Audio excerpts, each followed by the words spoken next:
all see this? So what's in the vase? Or another question for another talk, when does a vase become a vase? I got nothing on that. So vase or vase, what's inside of it? What do you see? A rose. And what else? Some glass beads. And space. And air. If I were awarding prizes, then I'm not. Mary Ann, you would get it. Space. What is there the most of in this vase? Space. Space.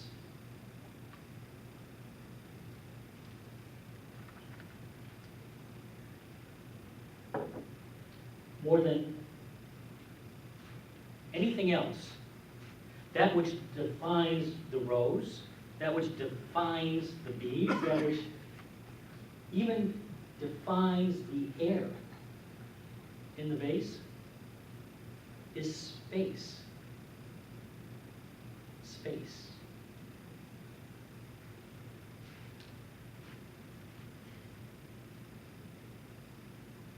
You and I are really spacemen and spacewomen. You know, our bodies, your body, is made up of 7 octillion atoms. And each one of those 7 octillion atoms is comprised of 99.9999% space. So according to several different sources I checked, if you took all of humanity, all of it, and you extracted all of the space, the resulting mass would fit into a space the size of a sugar cube. A sugar cube. So the sugar cube, or I should say, and sugar cube would weigh 5 billion tons. That's not only remarkable, but the mind that figured that out, or the minds, is remarkable to me. That's some high-level physics and mathematics. So while space makes up a vast majority of our universe, I believe, you can check this out, make your own determination for yourself, I believe that the vast amount of our attention is focused on the less than 1/10 of 1%. Certainly, if that's true of you, you have me as a next door neighbor. Because so far, most of my attention is on things, on objects, thought things, mental things, things to do, material things. Most of my attention are on those things, most of the time. And yet those things, less than 1/10 of 1% of who I am and what's out there.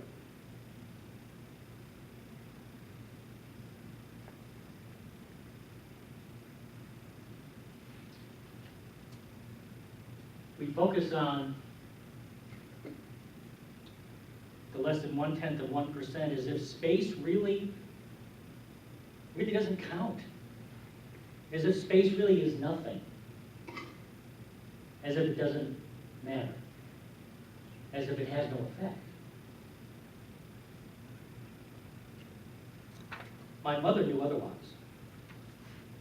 When my sister Jolie and I were growing up, we didn't argue very often, though on those rare occasions that we did, my mother wouldn't bother to find out who started it or who didn't. She didn't bother to find out who was right and who was wrong. She simply said, Dana, Jolie, go to your rooms.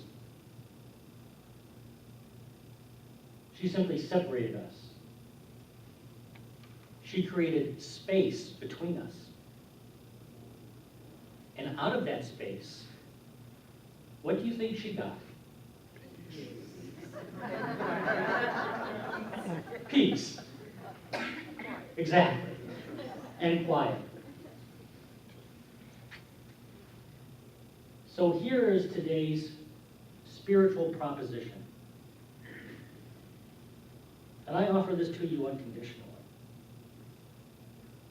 Because so far it's worked for me unconditionally when I've used it. The more space you create in your life, the more peace you will enjoy. The more space you create in your life, the more peace you will enjoy. The natural consequence of allowing for space is the arising of peace. Most people's attention, as I spoke of earlier, is focused on things, thought things, material things, things to do, things to fix, things to make. And in focusing on these thought things, if that's where most of our attention is, we might end up missing ourselves. Because we have been conditioned to believe that we are a thing, that we are an object. The reality is we are 99.9999% what? Space. Spacemen and spacewomen. So by deep fried analogy, we are not the donut, we are the whole. Holy, holy, holy. Yeah. So when you say you're holy, it's true. It's true. Drawing upon the writings of Eckhart Tolle, one of our foremost spiritual living teachers, he says that object consciousness needs to be balanced by space consciousness in order for sanity to return to our world. I think these are new terms for many of us. I want to say it again. Object consciousness. The consciousness, the awareness to focus the attention on stuff, on things, be they thoughts or objects. That consciousness needs to be balanced by space consciousness in order to return sanity to our world. He goes on to say that space consciousness is the next step in the evolution of humanity. Try working that in and around, the coffee bar tomorrow morning, or wherever you are. I think space consciousness is the next step in the evolution of humanity. I'm just saying. That's what I've observed.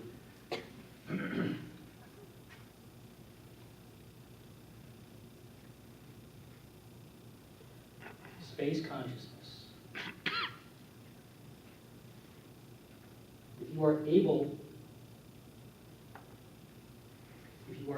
in each moment, or any moment, because I don't come close to doing this in each moment, although I'm working toward it. That's what I want. But space consciousness is this. if in any given moment you can sense, you don't even have to pause, although pausing helps. Pausing helps as we're learning to do this. If you can sense an alert, present, intelligent stillness behind any event, if you can sense that presence, that stillness that underlies anything and everything that happens in your life, that's it. That's the essence of your presence. The essence of your presence is that which underlies. It's quiet and still, and at the same time, it is wildly alive. There is more life in that presence, in that awareness, than in anything else I have ever encountered.